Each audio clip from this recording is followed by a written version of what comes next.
Ahojte moji milí a vítajte na kanáli Záhadné zločiny. Môj dnešný prípad je veľmi zaujímavý. Je váš divácky typ a dlhé roky sa považoval buď za nevyriešený, alebo radšej by som to nazvala za dostatočne nevyriešený. Lebo páchatelia v úvodzovkách, ktorí sa ku činu priznali, boli aj odsúdení.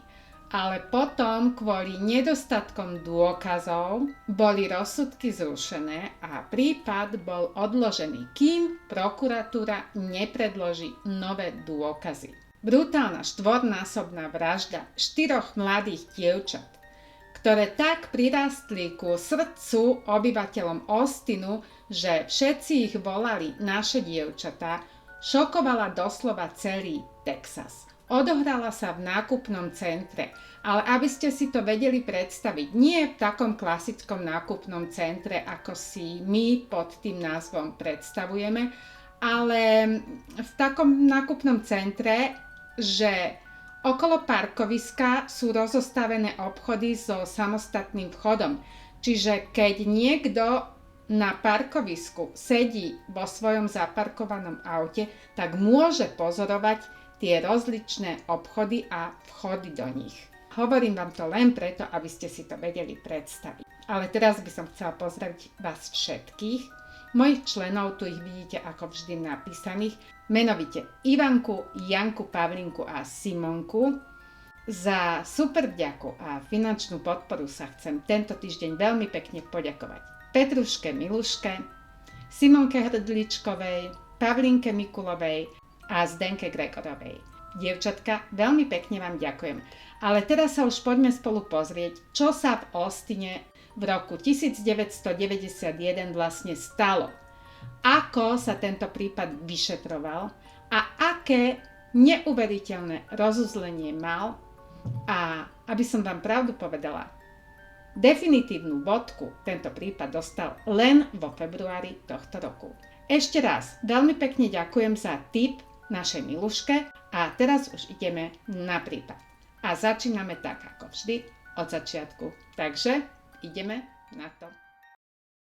Je krátko po polnoci v sobotu 7. decembra 1991, keď pozorný policajt v Austine v štáte Texas nahlási požiar v obchodnom centre North Mall. Požiarníci sú na mieste len o pár minút, ale obchod s mrazeným jogurtom, kde požiar evidentne vypukol, už blčí v plameňoch. Požiarníci vychádzajú z predpokladu, že personál zabudol vypnúť elektrospotrebič, alebo možno došlo ku elektrickému skratu. To je aspoň obvyklá príčina požiarov, ku ktorým sú v obchodných domoch privolaní. Výjazd ako každý iný.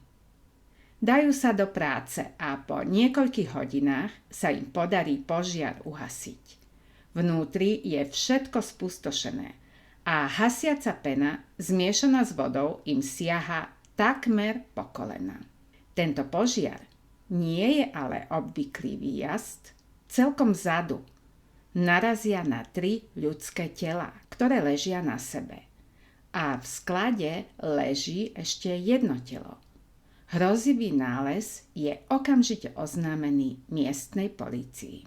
Austin Police Department, v skratke APD, vyšle na miesto činu svojich technikov a 2 skúsených detektívov, Johna Jonesa a Hectora Polanka. Miesto činu zničené požiarom a ešte k tomu zásahom požiarníkov je pre kriminalistov niečo také ako zlý sen. Nemôžu počítať so zabezpečením miesta činu a musia sa tak spoliehať najmä na forenzné dôkazy. Obete požiaru boli 4 mladé dievčatá z Austinu, ešte tínedžerky, 2 zamestnankyne obchodu, 17-ročná Eliza Thomas, takisto stará Jennifer Harbison, 15-ročná Sarah Harbison, Jenniferina sestra, a jej 13-ročná kamarátka Amy Ayers. Šokujúce zistenie prichádza už pri prvej obhliadke miesta činu. Dievčatá sa nestali obeťami požiaru, ale boli brutálne zavraždené. O čine, ktorý šokuje celý Texas, sa hovorí úplne všade. Dievčatá boli kamarátky a Amy, ktorá mala iba 13 rokov, bola v piatok 6. decembra po prvýkrát sama vonku so svojou najlepšou kamarátkou Sarou. Mama jej dovolila, aby v tento víkend prespala u Sary a Jennifer, kde si všetky štyri aj s Elizou naplánovali pyžamovú party.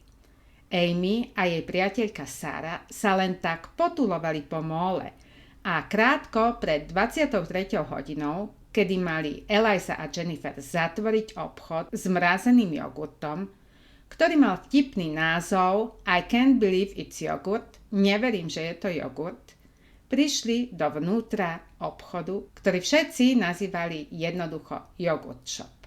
V tom čase už bolo v móle veľmi málo ľudí a preto to, čo sa stalo, bude predmetom následného vyšetrovania, ktoré potrvá síce dlho, ale prinesie falošné priznania, viaceré pochybné odsúdenia, ďalšiu nezmyselnú smrť a napokon prekvapivé vylúštenie záhady vražd 4 tínedžeriek, ktorá sa dotkla všetkých obyvateľov Austinu a ktoré všetci po celé tie roky nenazvali inak ako naše dievčatá.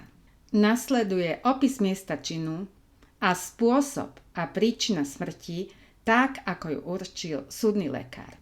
Ako som už povedala, miesto činu bolo zničené požiarom a následným zásahom požiarníkov. Tela 17-ročnej Elizy, Jennifer a jej 15-ročnej sestry Sary boli nájdené v zadnej časti obchodu nahé, zviazané na nohách a na rukách ich vlastným oblečením a takisto im boli previazané ústa. Všetky 3 obete boli zastrelené zbraňou kalibru 22 jedným jediným výstrelom do hlavy. Pred smrťou boli všetky 3 znásilnené.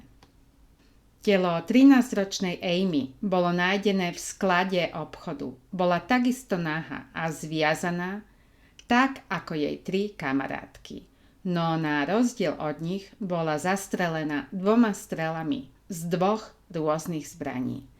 Z 22, tak ako jej kamarátky a okrem toho pištoľov kalibru 38. Nábojnica z 38 sa našla v odtoku na dláške skladu. Amy nebola znásilnená. Ako urýchľovač požiaru boli použité plastové poháre, do ktorých páchateľ vložil papierové servítky a následne zapálil. Z miesta činu odišiel zadným východom. Ten našla polícia ešte v noci otvorený. Z vypočúvania svedkov, ktorí sa v móle v čase záverečnej zdržiavali, sú zrejmé nasledovné skutočnosti. Približne hodinu pred záverečnou umožnila bezpečnostná služba jednému návštevníkovi použiť záchody v zadnej časti molu, ktoré boli v tom čase už zamknuté. Páchateľ sa tak mohol pred činom ukryť práve v týchto záchodoch. Mladý pár, ktorý opustil obchod tesne pred zatvorením, uviedol, že videl 2 mladíkov v bundách s kapucňami, ako sa len tak potulujú po móle. Ďalšia svedkyňa videla na parkovisku muža, ktorý vysedával v pick-upe, a to krátko pred záverečnou. Vedela polícii poskytnúť aj podrobný popis, na základe ktorého policajný kreslič zhotovil identikit potenciálneho svedka. Okrem vraždy v Yogurt Shope otrasie Austinom únos 28-ročnej Colleen Reed len o 3 týždne neskôr a verejnosť si kladie otázku, či sa pohybuje v ich meste sériový vrah. Tlak na políciu sa stupňuje a starosta mesta vyzýva občanov ku spolupráci s políciou, ale aj ku opatrnosti. Ohlas verejnosti na starostovú výzvu je enormný. Za 4 mesiace sa na APD zhromaždia tisícky hlásení od znepokojených občanov a polícia musí preveriť 342 možných podozrivých. To, či je medzi nimi páchateľ, to polícia nevie. Spôsob spáchania zločinu, ktorý bol brutálny a organizovaný, schopnosť páchateľa svoje obete kontrolovať a zneužiť a konečné zničenie dôkazov požiarom poukazujú na dospelého páchateľa, ktorý skutok nespáchal po prvýkrát. Polícia je ale bezmocná. Jediné relevantné dôkazy z miesta činu sú vzorky spermy, ktoré sa podarilo získať z vnútorných pohlavných orgánov 3 obetí a nábojnica z pištole kalibru 38. Do prípadu je zapojená aj FBI a tá vytvorí nasledovný profil páchateľa. Na rozdiel od vyšetrovateľov APD je FBI toho názoru, že nejde o čin jedného, ale viacerých páchateľov. Sú mladí, maximálne 20-roční a bielej pleti. Jedná sa pravdepodobne o skupinu mladých tínedžerov, ktorí sú v podobnom veku ako ich obete. Sú citovo nedozretí a vyznačujú sa agresivitou, ktorá sa v priebehu útoku môže stupňovať. Jeden zo skupiny je ich vodca a ostatní sú jeho nasledovatelia. Pravdepodobne sa nejedná o ich prvý čin. A do tohto profilu, ktorý vytvorilo FBI, úplne odlišného ako profil páchateľa, ktorý vytvorili vyšetrovatelia z APD, presne zapadá aj prvý dôvodne podozrivý. Je ním 15-ročný Maurice Spears. Polícii padne do oka, keď sa len pár týždňov po vraždách dievčat verejne prechádza po mole so svojím kamarátom a z opasku jeho rifly mu vykúka strelná zbraň. A tá je takého istého kalibru, aká bola použitá v prípade 4-násobnej vraždy. Pre políciu nie je Maurice neznámym. Bol viackrát zadržaný za jazdu bez vodičského oprávnenia a bol vylúčený zo školy, lebo ohrozoval svojich spolužiakov. Na otázku, čo robil v noci zo 6. na 7. decembra 1991, odpovedá, že v ten piatok ukradol jeden pick-up a spolu so svojimi 3 kamarátmi sa s ním vozili po Austine. A je to práve táto skutočnosť a podoba s profilom páchateľa vytvoreného FBI, čo ho robí v očiach polície podozrivým. Spoločnosť mu v osudnú noc robili jeho najlepší kamarát Forrest Wellborn a 2 v meste známi skinheadi, Robert Springsteen a Mike Scott. Maurice s políciou spolupracuje a povie, že zbraň a auto požičal Forrestovi. On potom odišiel aj s ostatnými 2 preč. Keď sa po hodine vrátili, chvástali sa, že prepadli jogurt shop. Maurice si pritom mal všimnúť, že v jeho zbrani, ktorú mu Forrest vrátil, chýba 6 nábojov. Maurice Spears súhlasí s tým, aby bol napojený na odpočúvacie zariadenie a tak má zo svojich kamarátov vymámiť priznanie. Lenže keď sa s nimi stretne a hovoria o vraždách v jogurt shope, z rozhovoru všetkých 4 je jasné, že o detailoch vražd nemajú žiadne znalosti. Vyšetrovatelia APD majú z celej veci dojem, že Maurice Spears sa chcel len robiť zaujímavým a do veci chcel namočiť svojich kamarátov. Len pár mesiacov po vraždách v jogurt shope sa texaskej polícii podarí vypátrať sériového vraha Kennetha McDuffa. Po jeho najnovšom vyčíňaní v rokoch 1989 až 1992 zavraždil a znásilnil v Texase najmenej 6 mladých žien. Jeho predposlednou obeťou bola Colleen Reed, unesená za bieleho dňa z autoumývarne v Austine. Len 2 týždne po vraždách 4 dievčat. Spolu so svojím komplicom ju McDuff opakovane znásilňoval a mučil pálením cigaretami.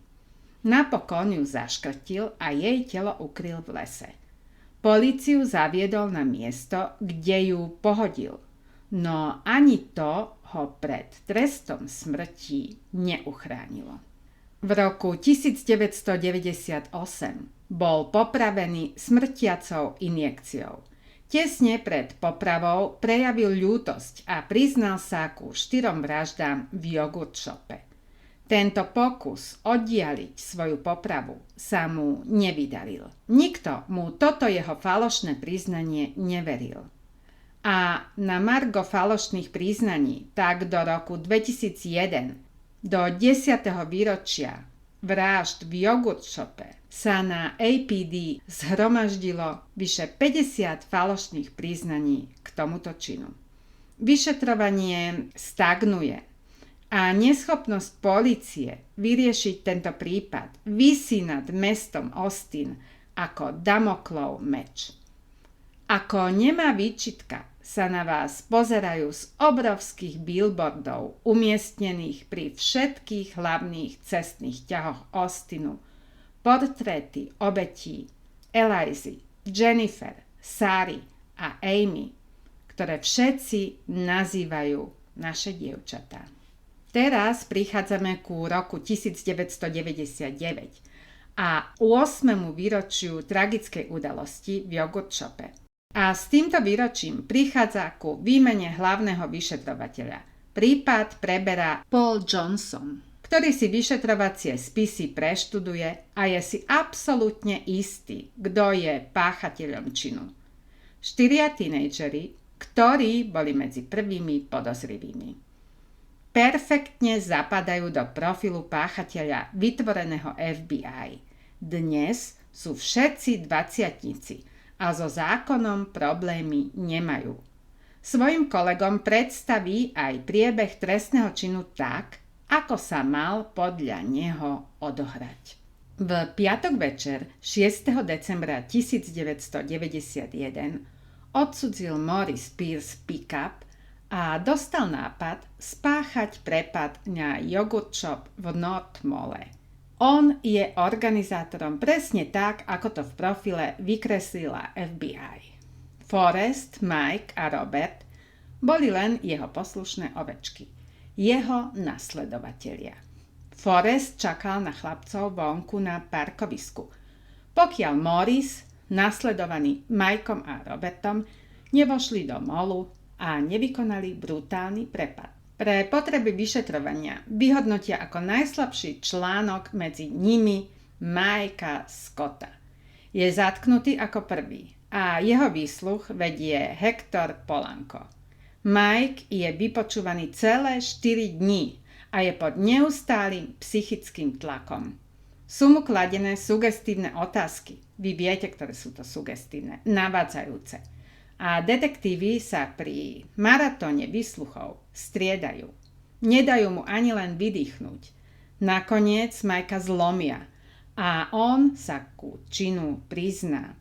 To isté spravia aj s Robertom. A Robert sa prizná takisto. Obaja chlapci potvrdili verziu hlavného vyšetrovateľa o tom, ako bol trestný čin spáchaný. Zatiaľ, čo procesy Mikea a Roberta majú dátum pojednávania stanovený, Morris a Forrest ostávajú vo vyšetrovacej väzbe, nakoľko obvinenia svojich kamarátov odmietajú a vyhlasujú sa za nevinných. Ohlasy verejnosti sú samozrejme obrovské. V oboch procesoch, konaných v roku 2001 a 2002, obžaloba síce nepredložila žiadne dôkazy, ale vykreslila porote, a to veľmi pôsobivo, ako bol trestný čin spáchaný. Obaja, aj Mike Scott, aj Robert Springsteen, boli napokon odsúdení za najprísnejšiu kategóriu trestného činu vraždy, tzv. Capital Murder, hrdelný zločin, za ktorú je možné udeliť trest smrti. Ten bol Robertovi Springsteenovi aj uložený. Mike Scott sa mu vyhol, lebo súd rozhodol, že v čase spáchania skutku mal len 17 rokov a odsúdenie na trest smrti by bolo protiústavné. A vlastne, keďže aj Robert mal v čase spáchania skutku 17 rokov, guvernér Texasu mu v roku 2005 zmenil trest smrti na doživotný trest odňatia slobody. A prečo sa konal proces, keď sa obaja obžalovaní priznali? No preto, milí moji, že svoje priznania odvolali. Celý proces na prvostupňovom súde bol zmanipulovaný. Hlavný vyšetrovateľ mal výsledok balistických expertíz zbrane Morisa Pearsa, ktoré dokazovali, že jeho zbraň nebola vražednou zbraňou. Tento dôkaz však pred súdom zatajil. Okrem toho, neboli vykonané DNA testy, ktoré by porovnali vzorky DNA obžalovaných so vzorkami spermy nájdenými v telách obetí. Okrem toho, obhajcom obžalovaných nebolo povolené vykonať krížový výsluch. Kvôli takýmto pochybeniam zrušil Texaský odvolací súd oba rozsudky v roku 2008 a Mike a Robert boli z výkonu trestu v roku 2009 prepustení. Prokuratúra mala v úmysle nielenže oboch postaviť pred nový proces, ale obžalovať aj Foresta a Morisa. Avšak forenzné vyšetrovanie, ktoré bolo vykonané na návrh obhajcov oboch odsúdených, ukázalo, že DNA nájdená v telách obetí nepatrí ani jednému zo štvorice mladých. Obžaloba preto upustila od plánov na nové pojednávanie. Texaské súdy neskôr rozhodli, že prepustení nemajú nárok na odškodnenie, pretože nedokázali, že zločin nespáchali. Toto rozhodnutie pobúrilo rodiny obetí, ktoré boli presvedčené, že štvorica tínedžerov naozaj zavraždila ich dievčatá a vzorky spermy patria 5. neznámemu spolupáchateľovi. Oboch mladíkov prepustili na slobodu na kauciu a prípad bol odložený do tej doby, kým prokuratúra nenájde nové dôkazy o 5. neznámom spolupáchateľovi. APD má teda k dispozícii 2 forenzné dôkazy. Nábojnicu z pištole ATM 380 a vzorku DNA jedného jediného muža, ktorého identita zatiaľ nie je známa. A DNA páchateľa nie je dokonca nahraná ani v kódise. A teraz vám poviem, aké tragické následky malo toto dlhoročné prenasledovanie na Morisa Pearsa.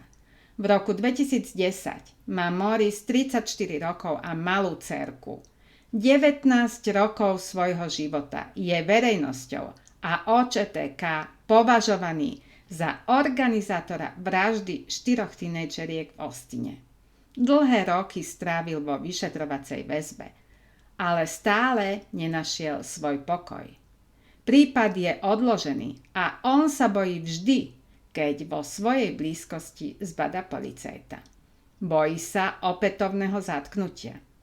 Deň pred Vianocami 2010 sa vybral na návštevu ku svojej sestre. Pritom si nevšimol, že nezastavil na stopke, ale pokračoval v jazde ďalej. On si to nevšimol. Za to hliadka dopravnej polície áno a začala auto Morisa Pearsa prenasledovať. Policajné auto za sebou zbadal aj on a bol si istý, že ho chcú znovu zatvoriť. Preto šliapol na plyn. Policajti v hliadkovacom voze si mysleli, že muž pred nimi niečo skrýva a tak zapli majaky a začala sa naháňačka ako z filmu. V určitom momente Morris zastavil a z auta vyskočil. Po krátkom prenasledovaní pešo sa policajtku Morrisovi priblížil a snažil sa ho premôcť. Morris vytiahol vreckový nožík a bodol ním policajta do krku. Ten následne vytiahol služobnú zbraň a Morrisa zastrelil. Prehliadka tela ako aj vozidla ukázala, že nič neskrýval a ani nezatajoval. Len sa bál väzenia.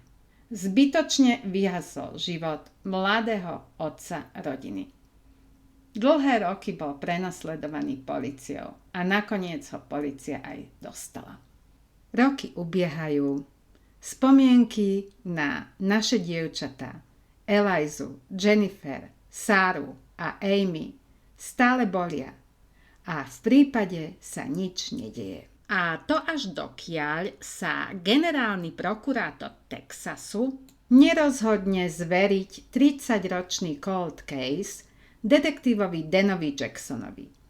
Píše sa rok 2022 a existujú nové metódy a nové registre, kde môže detektív Jackson porovnať dve forenzné vzorky z prípadu vražd v jogurt shope. Jedným forenzným dôkazom bola nábojnica z pištole ATM 380, ktorý poslal detektív Jackson na preskúmanie do NIBIN. NIBIN je skrátka Národná integrovaná balistická informačná sieť. Jej úlohou je identifikovať zbrane a nábojnice použité pri trestných činoch v rámci celých Spojených štátov. Keď sa totiž zbraň použije, zanecháva na nábojnici jedinečnú stopu, v podstate akýsi balistický otlačok prsta. Národná integrovaná balistická informačná sieť NIBIN používa otlačky prstov, tieto ich balistické, na prepojenie nábojníc nájdených na mieste činu so zbraňami použitými pri zločinoch, čo môže viesť k identifikácii podozrivých. Detektív Jackson zašle teda nábojnicu na identifikáciu do NIBINu a po čase ho zastihne mimoriadne dôležitá správa. Zbraň, z ktorej nábojnica pochádza, bola použitá pri samovražde muža menom Robert Brashears. A Robert Brashears nie je žiadne neviniatko, je to sériový vrah, ktorému pripisujú minimálne 8 obetí. Je to náhoda, alebo vraždil aj v Austine? Na túto odpoveď bude potrebné získať vzorku Brashearsovej DNA. Tá bola získaná už v roku 2018 exhumáciou jeho tela a odobratím DNA z kosti malička a jedného zubu. Zakiaľ sa bude manuálne zisťovať, či vzorka profilu STR v DNA získaného výterom z vagín obetí je zhodná s STR Roberta Brashearsa. Pozrieme sa v rýchlosti, kto tento sériový vrah vlastne je. Narodil sa v roku 1958 vo Virginii ako najmladšie zo 4 detí. Rodina sa často sťahovala a svoje detstvo a mladosť prežil v Alabame. Nikdy nemal problémy so zákonom, nepil a neužíval omamné látky. Po ukončení strednej školy sa prihlásil do armády Spojených štátov a niekoľko rokov slúžil v námorníctve. Začiatkom 80. rokov z armády odišiel, aby sa napokon usadil na Floride, kde sa oženil a kde sa mu v roku 1991 narodila dcérka Deborah. Znie to ako úplne normálny a všedný život, keby sa po odchode z armády v Robertovi neprejavila tá temná stránka sociopata. 22. novembra 1985 si v Port St. Lucie na Floride dohodol rande s 24-ročnou Michelle. Zašli si spolu na večeru a po nej ju zaviezol svojim pick-upom do tmavej uličky pri citrusovom sade. Tam spolu popíjali a on k nej začal byť doterný.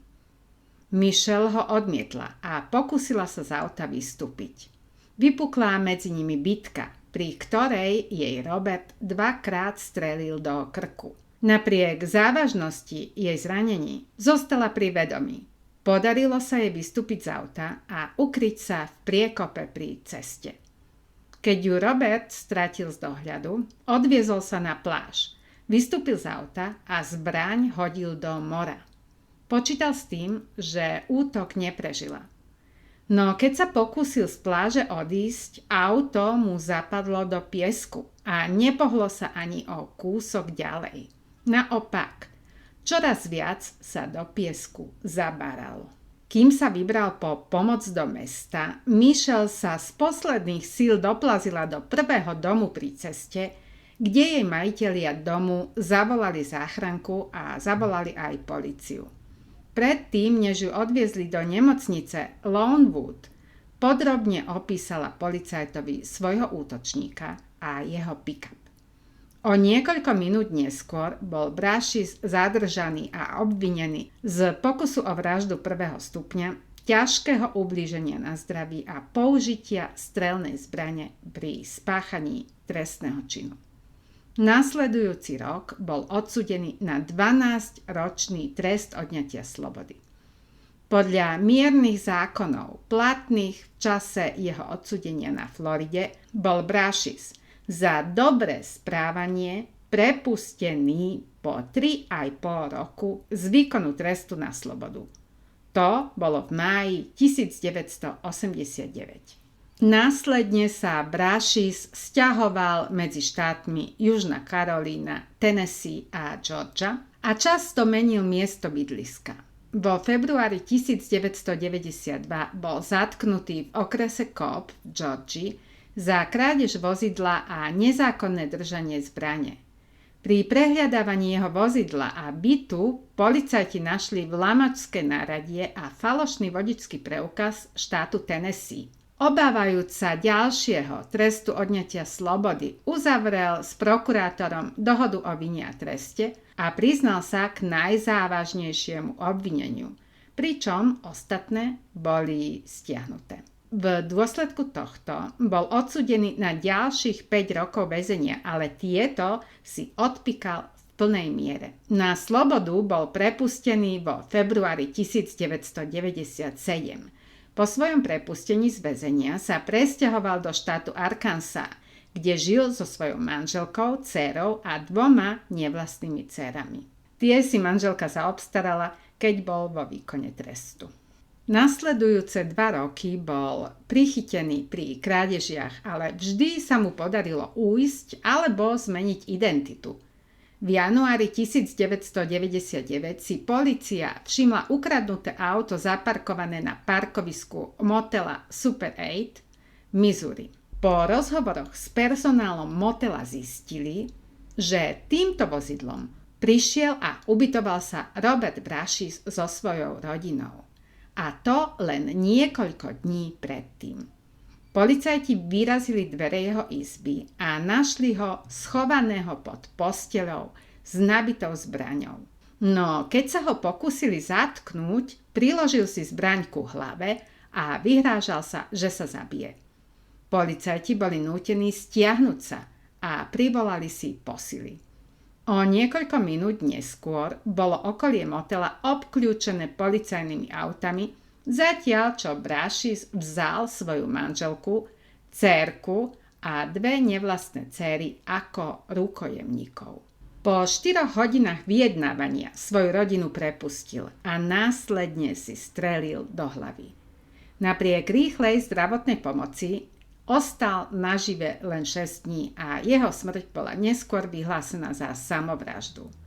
Počas týchto rokov, keď bol na slobode, nebol spájaný so žiadnymi vraždami.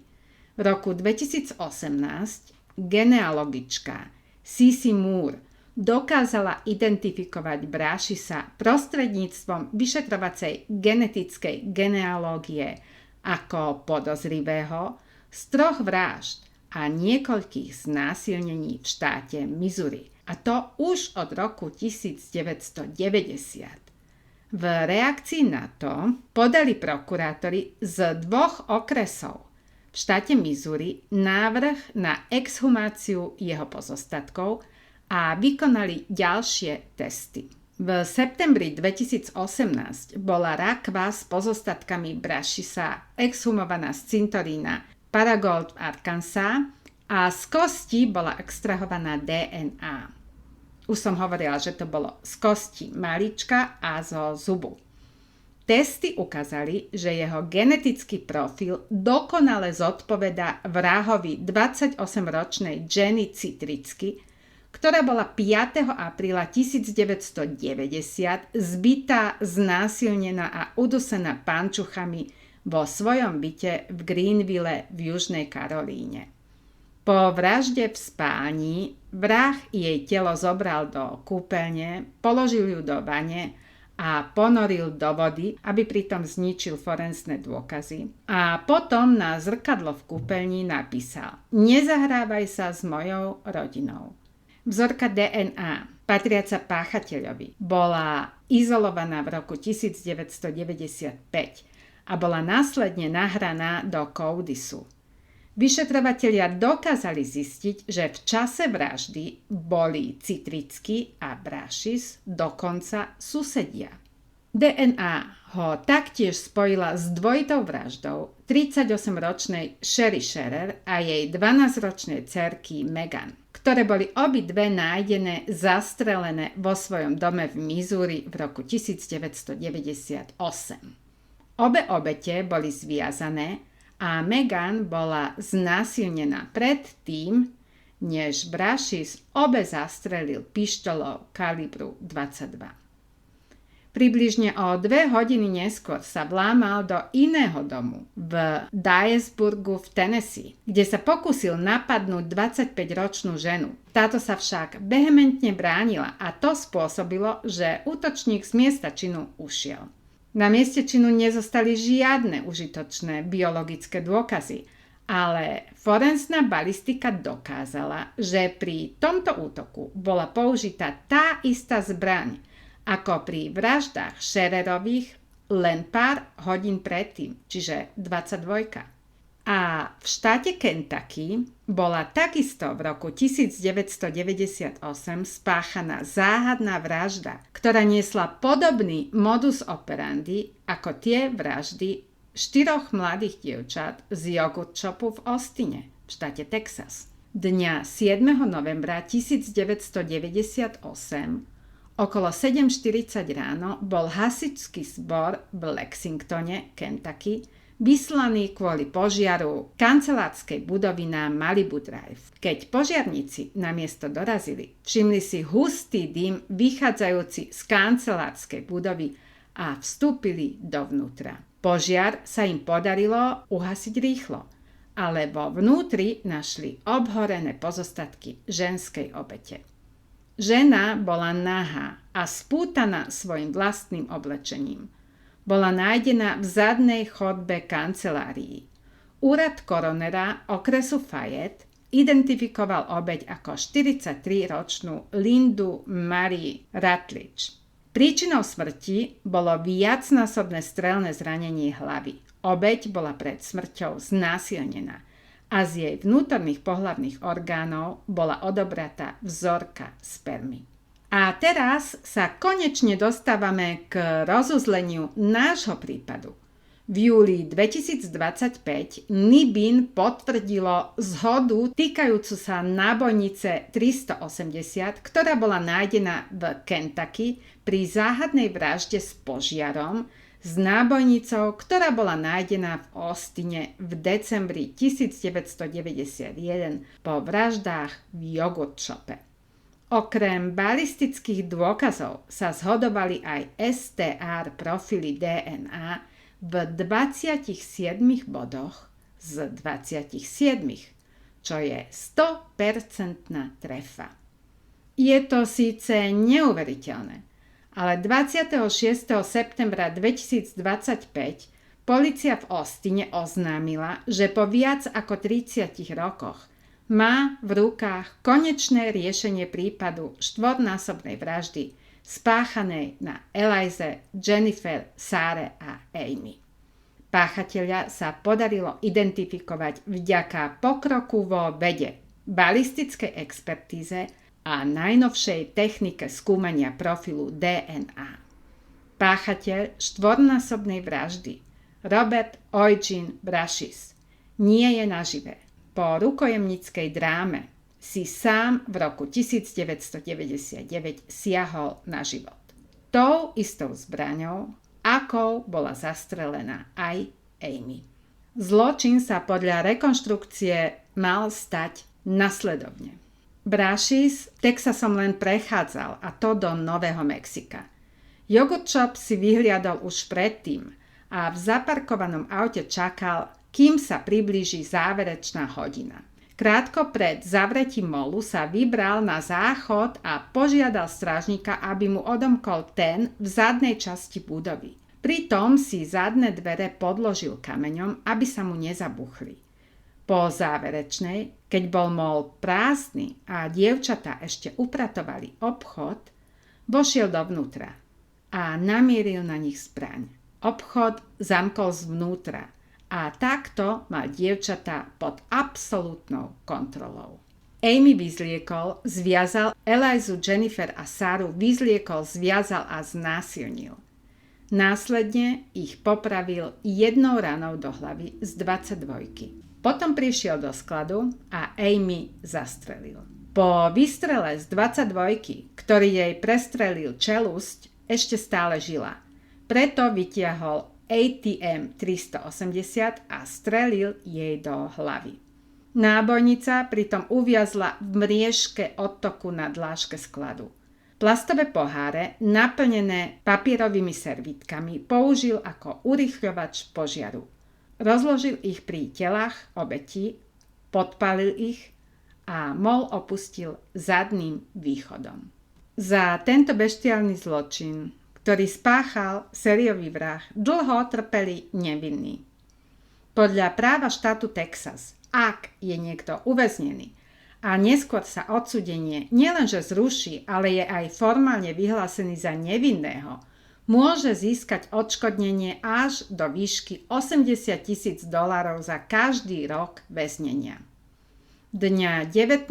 februára 2026, čiže len tento rok, sudkyňa Dana Blasey formálne oslobodila Michaela Scotta, Roberta Springsteena, Morisa Pearsa a Foresta Wellborna spod obvinení zo 4-násobnej vraždy. Oslobodení boli vyhlásení za nevinných.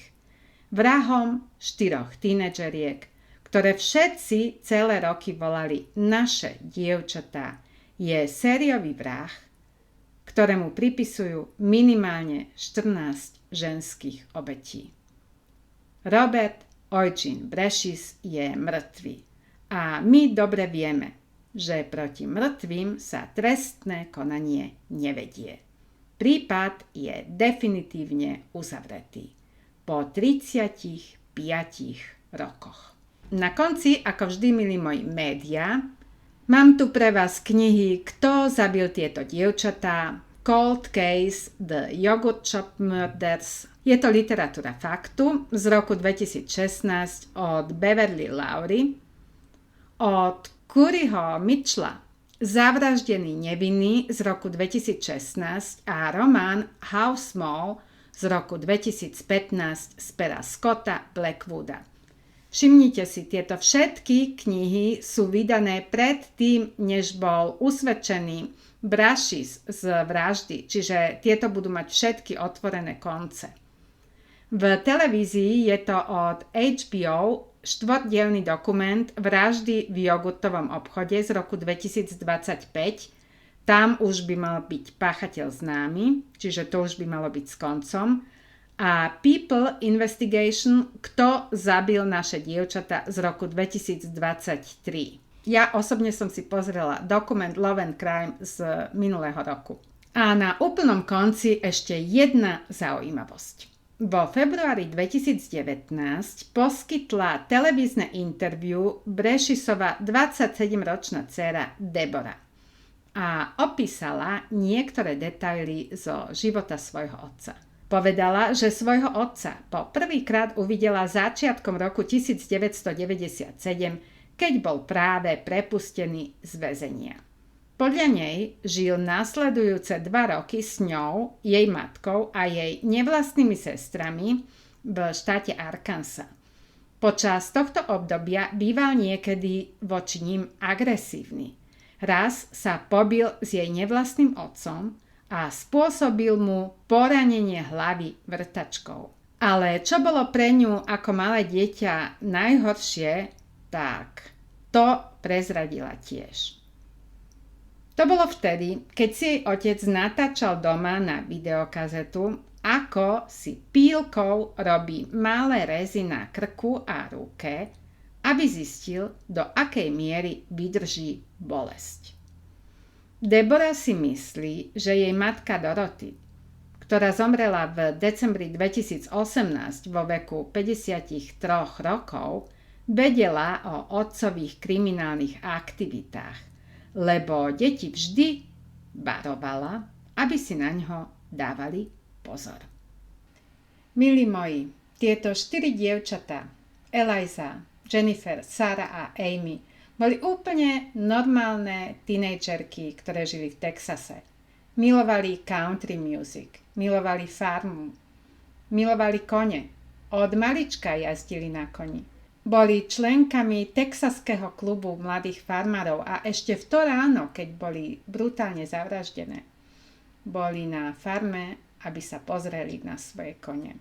Predstavte si, koľko strachu si museli zažiť tie dievčatá.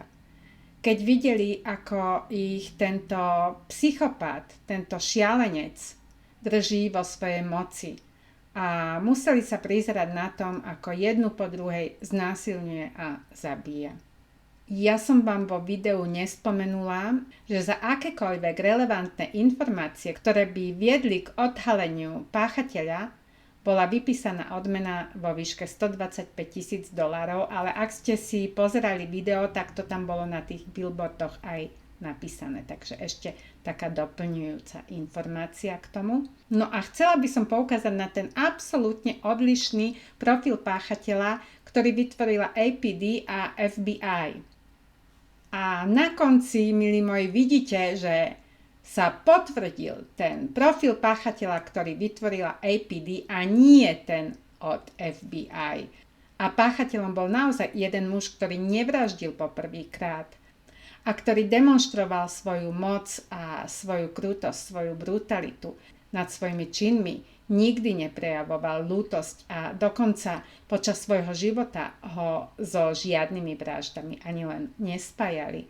A vďaka najnovšej technike výskumu DNA je možné s odstupom času odhaľovať páchateľov aj takýchto vychladnutých prípadov cold cases. A to je aj pre rodinu obetí určitým zadosťučinením, keď vedia, kto bol páchateľom tohto činu. Ale aby som sa vrátila k tým profilom páchateľov a k tým naozaj nevinne obvineným a dokonca odsúdeným, tak rodiny obetí po celé tie roky boli pevne presvedčené, že títo 4 chlapci naozaj zavraždili 4 dievčatá. A keď boli z väzenia na kauciu v roku 2009 prepustení, rodiny boli dotknuté a boli rozhnevané. Hnevali sa na justíciu, že je nespravodlivá, že púšťa vrahov ich detí na slobodu. A vidíte, na konci sa potvrdilo, že naozaj neboli vrahovia a tie priznania boli len a len vynútené. Hoci ich potom v zápätí aj odvolali. A ešte jednu vec na záver by som vám rada povedala, že na tom mieste, kde bol jogurt shop, už jogurt shop nie je a je tam nechtový salón, proste obchod, kde sa robí manikúra. Toto by bolo asi všetko ku tomuto naozaj veľmi zvláštnemu a zaujímavému prípadu. Ja som zvedavá teraz na vaše názory, čo vy si o tomto myslíte, preto neváhajte a píšte mi, komentujte, lajkujte, odoberajte. Ak sa vám moje spracovanie páčilo, tak ma aj vychváľte. Ja sa teším opäť na vás a na ďalšie podcasty. A o 2 týždne sa môžete tešiť na najzáhadnejší prípad v dejinách berlínskej kriminalistiky. Ja vám všetkým veľmi pekne ďakujem za to, že ma počúvate, podporujete a ste mojimi fanúšikmi a odberateľmi. Majte sa pekne, užívajte jar. Ahojte.